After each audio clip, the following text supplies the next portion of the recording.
strawberry net, along with all of the other products that I talk about today. Now this is my first time trying a sheet mask, so I was pretty excited. Now the actual sheet mask is actually artificial silk, and it feels quite funny when you first put it on. Well, at least for me it did. This is my first time using a sheet mask.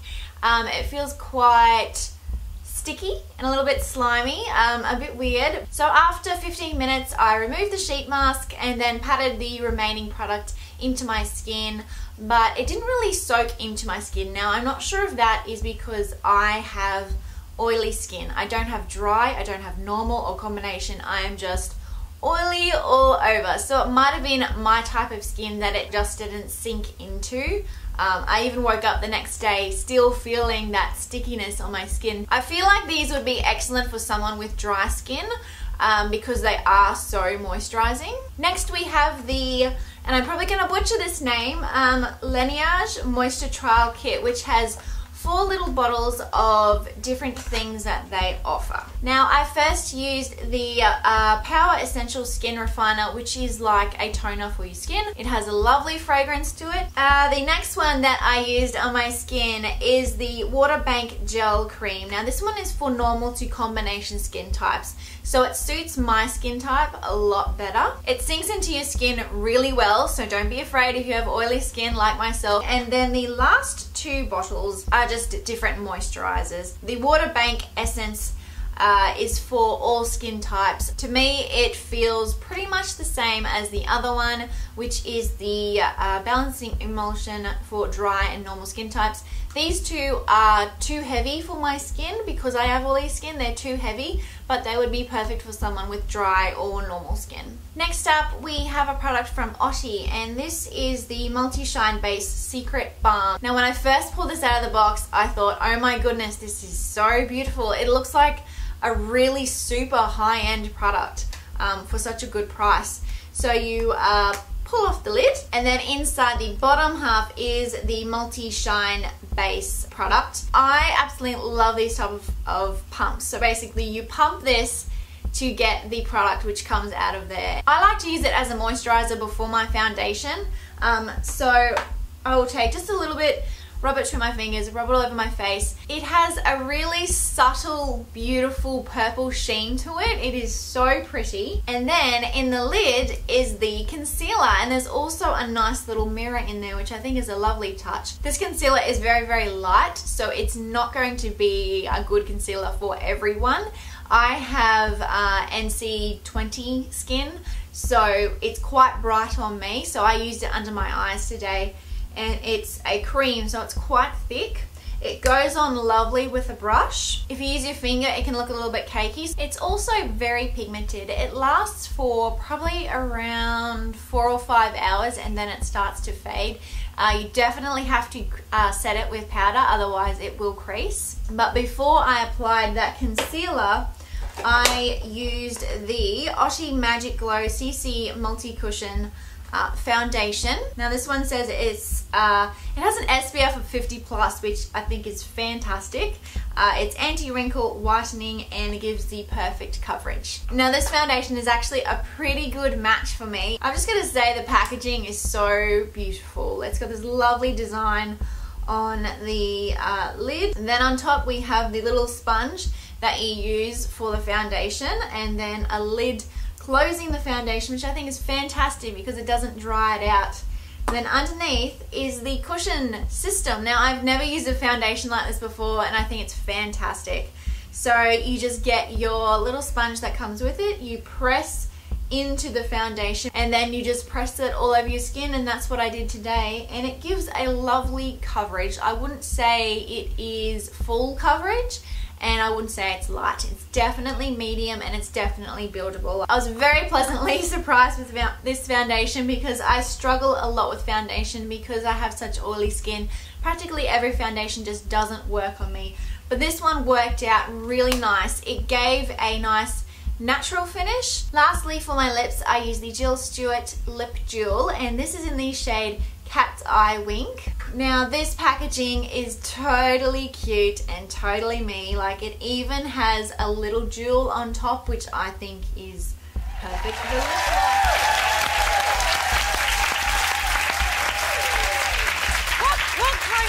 memories do those songs evoke for you? Because actually, you're one of those bands that we can pin memories to all of your songs. But what are yours? Me too.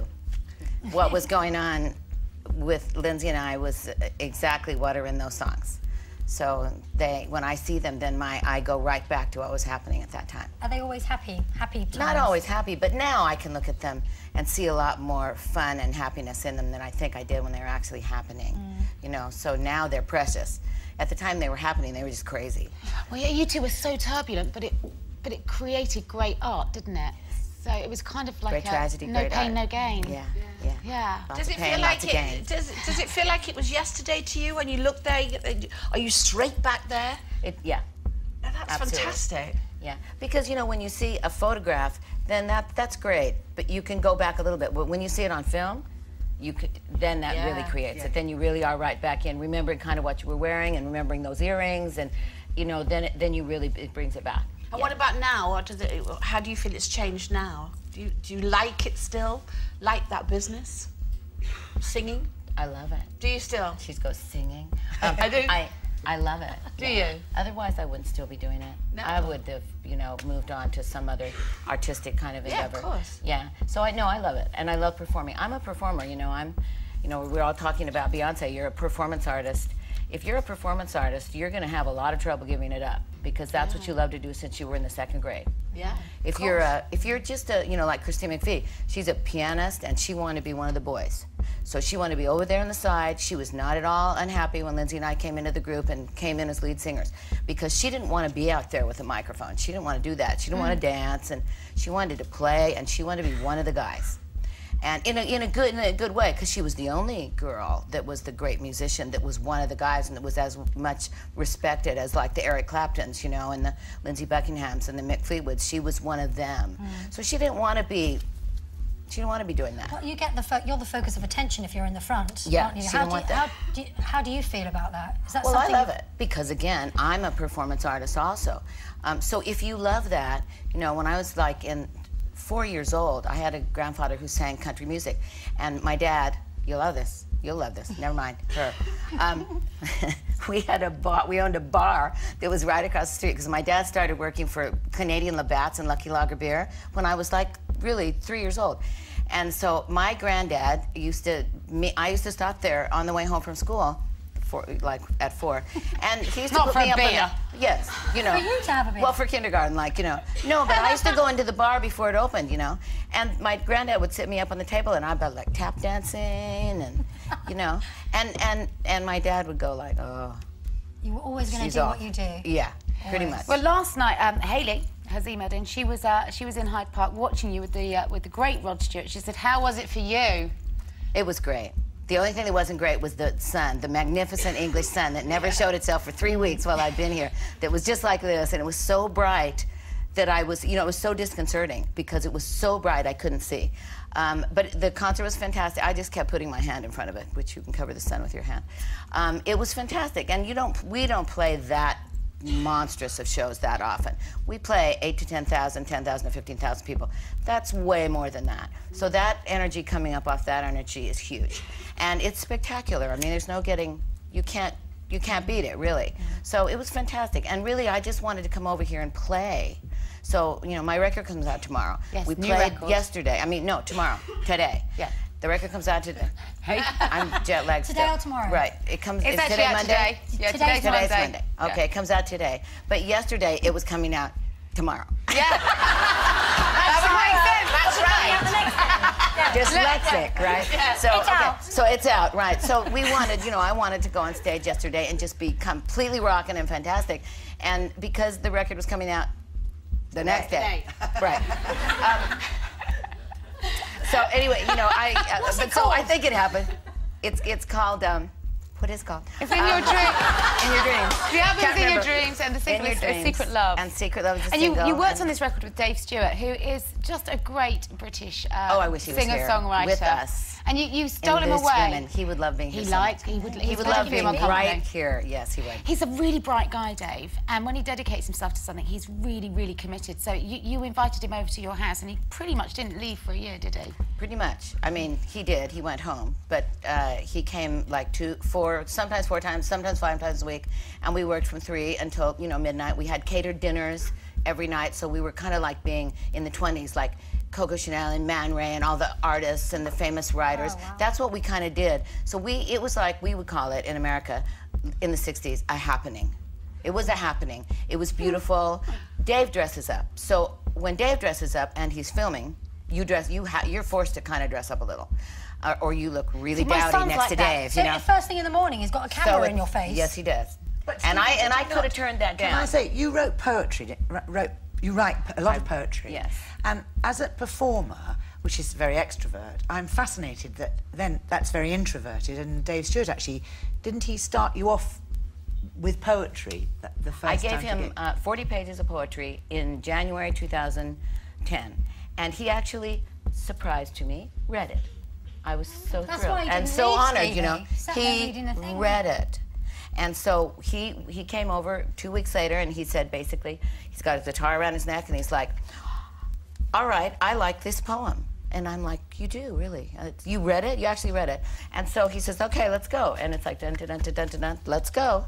And I'm like kind of sing-songy reading my poem, and all of a sudden, in about 10 minutes, we had written a really fantastic song. Well, here it is. We've got a clip from the video. So this is what started as a poem and ended up as sweet, beautiful music.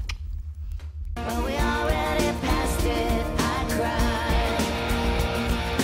Ooh, listen to me, my secret love secretly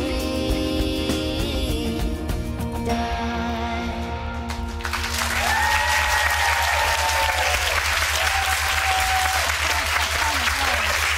You what? Stevie said she was twirling her own batons in that. Oh, weren't you? really?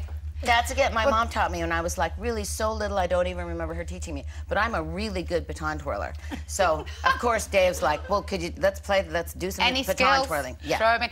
Last night, you weren't the only woman playing a major festival. Did you see any of Beyonce's set? Like yourself, I came home from my set when I should have taken the shower, washed the hair, done the whole thing over for today, sat on the table in front of the TV and watched the entire set of Beyonce.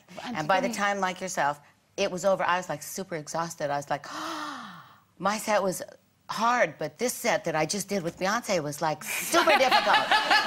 I'm dancing, and you too, right? And it was like, I know her. I have known her since Bootylicious, because she wrote Bootylicious from from my riff. So 50% Stevie Nicks, 50% Beyonce Knowles.